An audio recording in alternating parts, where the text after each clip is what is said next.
At my dad's funeral, while I was still crying over his casket, my mom leaned over and whispered something that made my blood freeze. He left everything to her, the woman you've never met. What I discovered about this mystery woman didn't just destroy my family, it revealed a 20-year lie that changed everything I thought I knew about my father. The funeral was supposed to be the hardest part. That's what everyone tells you, right? That burying your parent is the worst thing you'll ever have to do, and after that, it's all just grief and healing and learning to live with the whole they left behind. I believed that. I actually believed that watching them lower my father's casket into the ground would be the end of the worst chapter of my life. I was so wrong, it's almost funny. Almost. It was a gray Tuesday in October when we laid Theodore Teddy Hartwell to rest in Maplewood Cemetery, just outside of Riverside Falls, New Hampshire. The kind of day that feels like the sky is mourning, with heavy clouds that never quite decide to rain, just hang there like a threat. The maple trees were at their peak, all reds and golds, which should have been beautiful but somehow made everything feel more melancholy. Like even nature was putting on a show for Dad one last time. I'm Alexandra. By the way, Alexandra Hartwell Reynolds. But everyone calls me Alex. 34 years old, married to my college sweetheart Ryan, mother to 2 kids, Emma, who's 8, and little Jake, who just turned 5. The kind of life Dad always said he was proud of, stable, grounded, normal. Dad had been sick for 8 months. Pancreatic cancer, the kind that doesn't give you much time to adjust or prepare or say all the things you think you should say. He went from a little tired to gone in what felt like a blink. Even though we had months to watch it happen, Ryan kept telling me how lucky we were that we got to say goodbye, that so many people don't get that chance, and he was right. We did get to say goodbye. What we didn't get was the truth.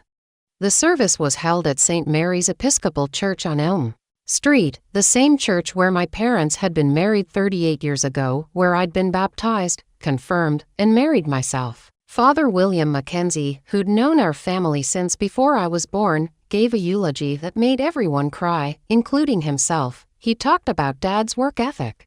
How he'd built Hartwell Construction from nothing into one of the most respected contracting businesses in 3 counties. He talked about Dad's love for Mom Dorothy, though everyone called her Dottie, and how they were high school sweethearts who never looked at anyone else.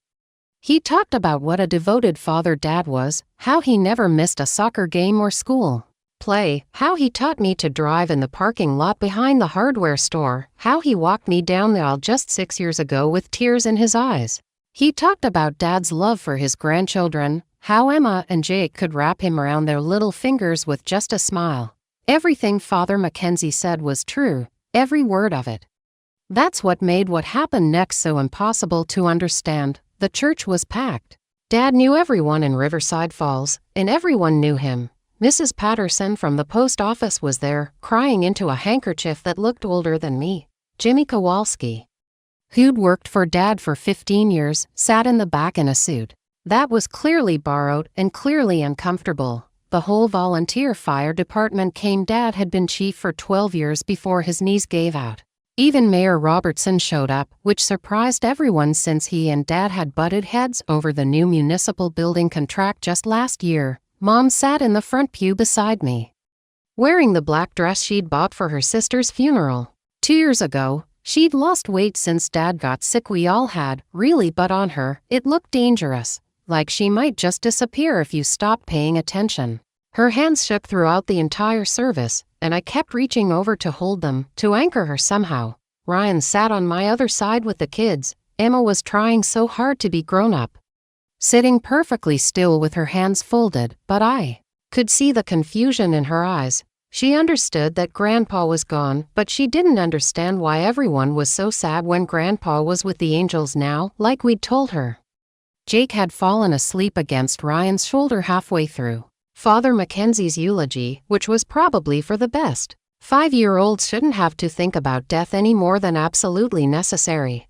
After the service, we drove the half-mile to Maplewood Cemetery in a long line of cars with their headlights on. Dad had picked out his plot years ago, right next to the spot reserved for Mom, under a big oak tree that had to be 100 years old. He joked that he wanted somewhere with good shade. like he was planning a picnic instead of his eternal rest. The graveside service was smaller, just family and close friends. Father Mackenzie said a few more words, we all threw dirt on the casket, and that should have been it. The end of Theodore Hartwell's story, the beginning of our life without him.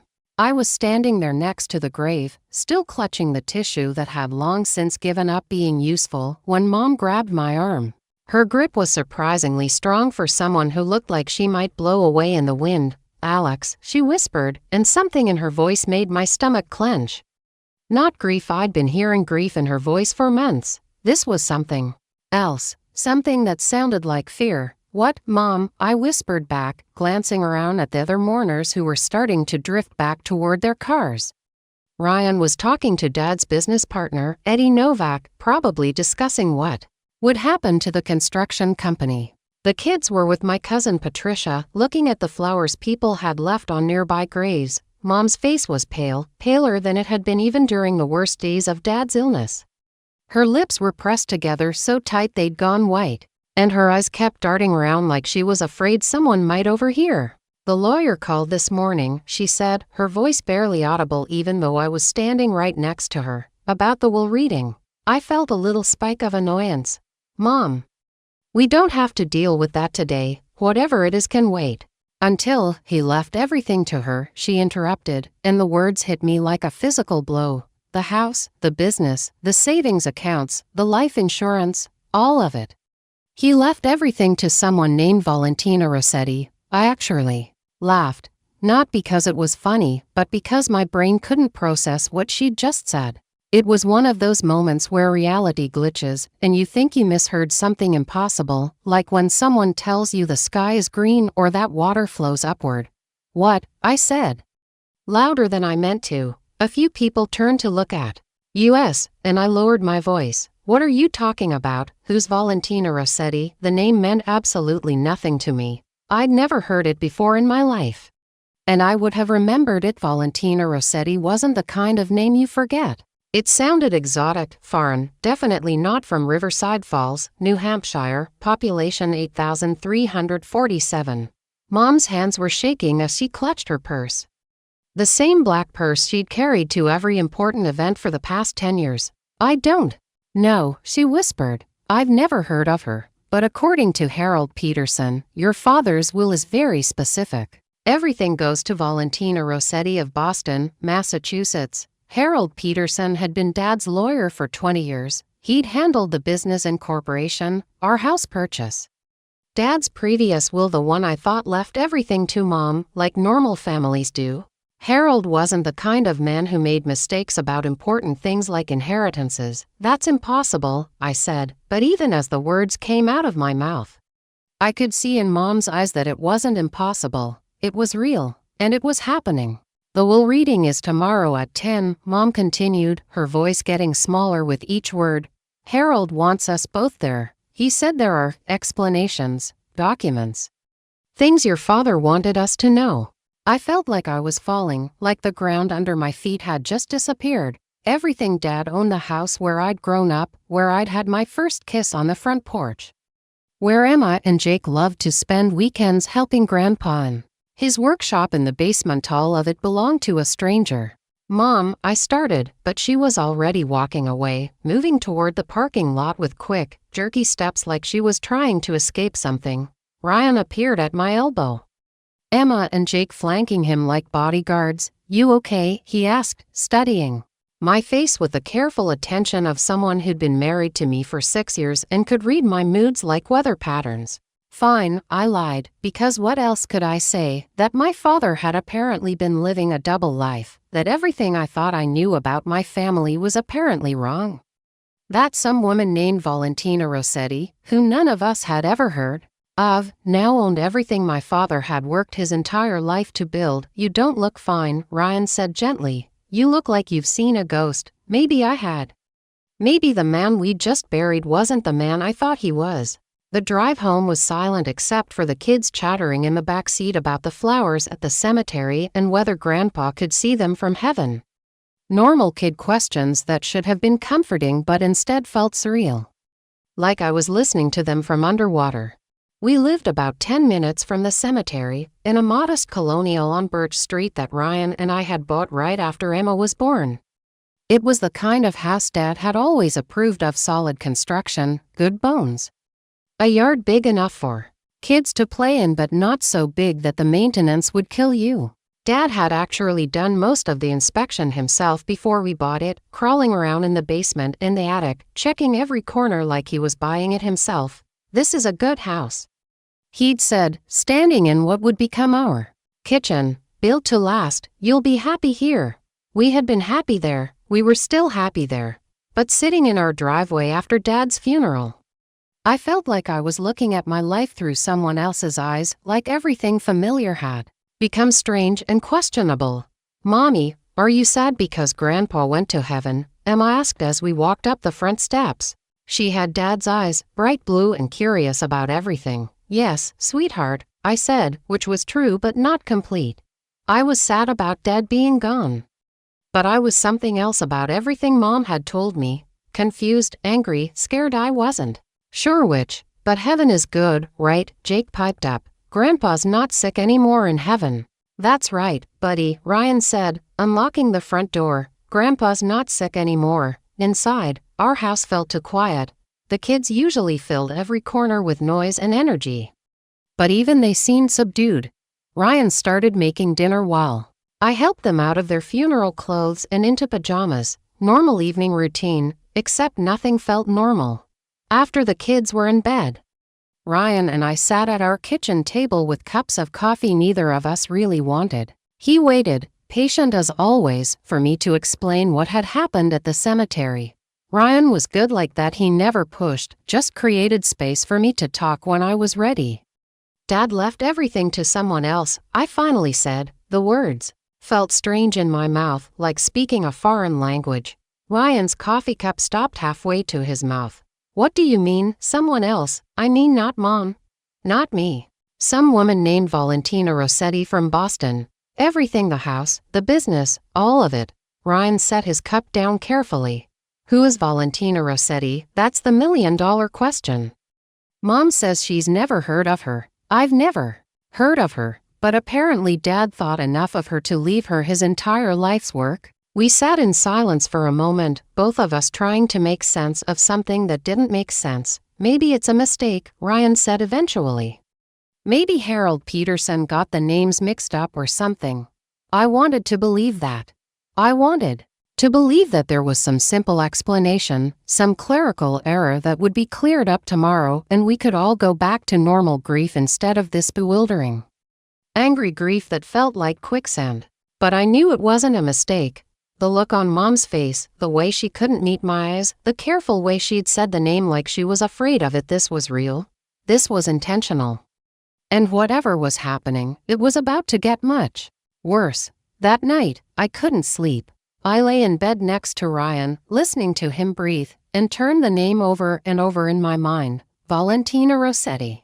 It sounded like the name of someone in a movie, someone exotic and glamorous and completely unlike anyone from Riverside Falls. Had Dad ever mentioned her? I searched through every conversation we'd had in the past few years, every family dinner, every phone call. Nothing. No mention of any Valentina, any Rossetti, any mysterious woman from Boston. What about when I was younger? I tried to remember Dad's business trips, the occasional evenings when he'd come home late from work. Had there been signs? Changes in his behavior that I'd been too young or too trusting to notice? My phone was on the nightstand, and around 2 a.m., I gave in to the urge to Google Valentina Rossetti Boston. Dozens of results came up: LinkedIn profiles, Facebook pages, news articles. Too many to sort through in the middle of the night, and too many to know which one, if any, was the right woman. But one thing was clear: Valentina Rossetti was a real person. Multiple real people. Actually, this wasn't some made-up name or elaborate prank. Somewhere in Boston, there was a woman named Valentina Rossetti who was about to inherit everything my father had built. I must have fallen asleep eventually because I woke up to Emma shaking my shoulder. "Mommy, you were making scary noises," she said, her little face worried. "Just a bad dream, sweetheart," I told her, though I couldn't remember dreaming anything. Maybe the scary noises were just my brain trying to process the impossible. Ryan was already up, making breakfast for the kids. When he saw me, he raised his eyebrows in a question. "The will reading is at 10, I said. He nodded. "I'll take the kids to my mom's." We didn't talk about it in front of Emma and Jake, but I could see the questions in Ryan's eyes, the same questions that had been circling in my head all night. Who was this woman? How did Dad know her? Why had he never told us about her? And most importantly, what was going to happen to Mom now, at 9:45? I picked Mom up from the house where she'd lived for 38 years. The house that apparently no longer belonged to her. She was waiting on the front porch, dressed in the same black outfit she'd worn to the funeral, looking like she'd aged 10 years overnight. "You okay, Mom?" I asked as she got into my car. She just shook her head. "No, I'm not okay, but I don't want to talk about it." Fair enough. I didn't particularly want to talk about it either. Harold Peterson's law office was in downtown Riverside Falls, in a converted Victorian house that probably dated back to the 1800s. I'd been there twice before, once when Ryan and I bought our house, and once when we updated our own wills after Jake was born. It was the kind of place that smelled like old books and furniture polish, where the receptionist had worked for the same lawyer for 30 years and knew everyone's business. We sat in the waiting room, not talking, just listening to the tick of an antique grandfather clock that seemed unnaturally loud. At exactly 10 o'clock, Harold Peterson's office door opened. Harold was in his 70s, tall and thin with white hair and the kind of precise way of speaking that came from 40 years of legal practice. He'd been Dad's lawyer since before I was born, handling everything from business contracts to the deed on the house. If anyone knew my father's secrets, it would be Harold. "Dorothy, Alexandra," he said, shaking our hands with the same formal courtesy he'd always shown. "Please come in." His office looked exactly the same as it had 6 years ago: dark wood paneling, law books covering every wall, a massive desk that looked like it could survive a nuclear war. Harold gestured for us to sit in the leather chairs across from his desk.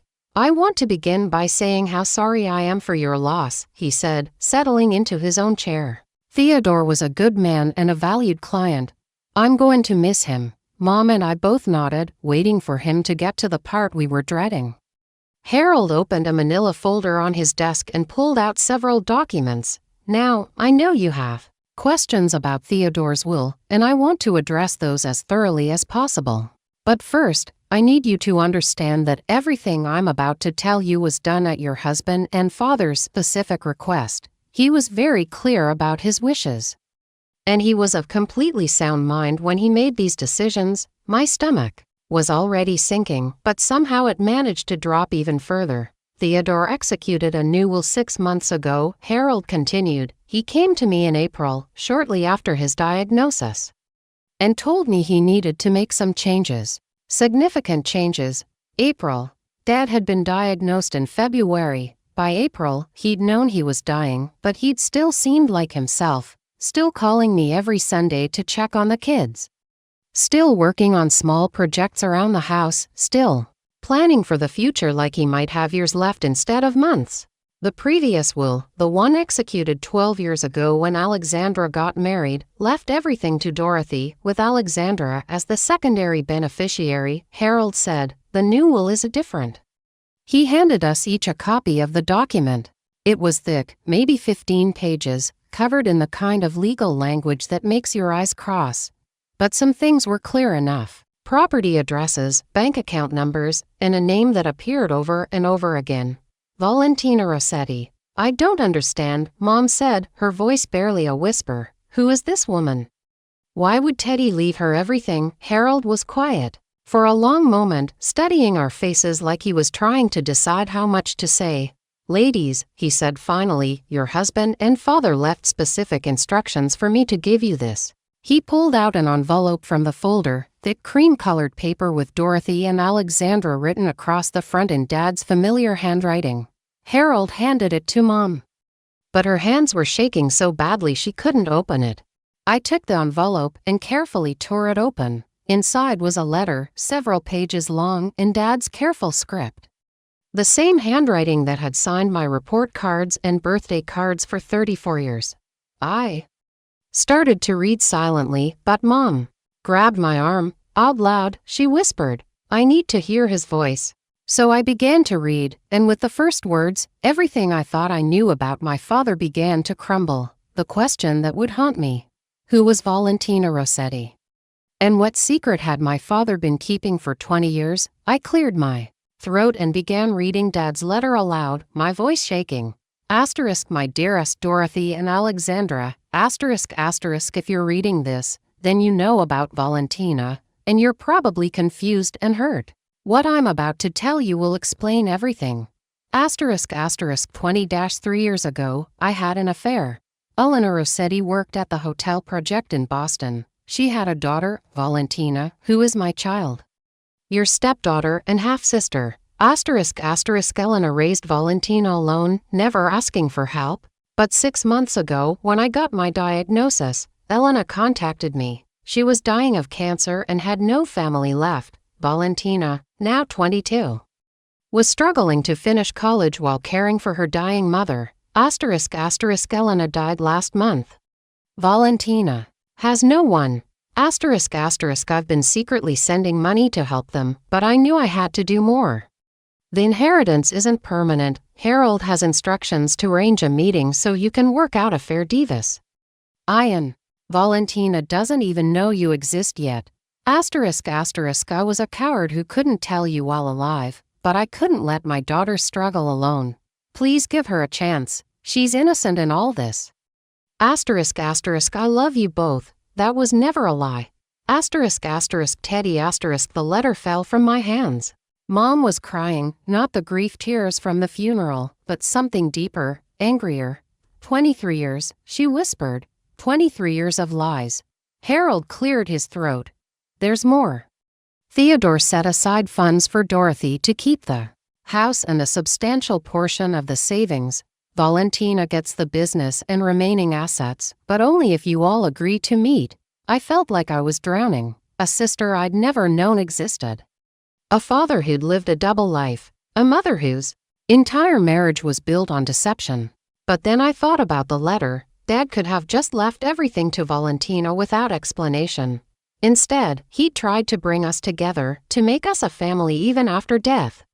I want to meet her, I said suddenly. Mom stared at me like I'd lost my mind. Alex, how can you? Because Dad was right about one thing.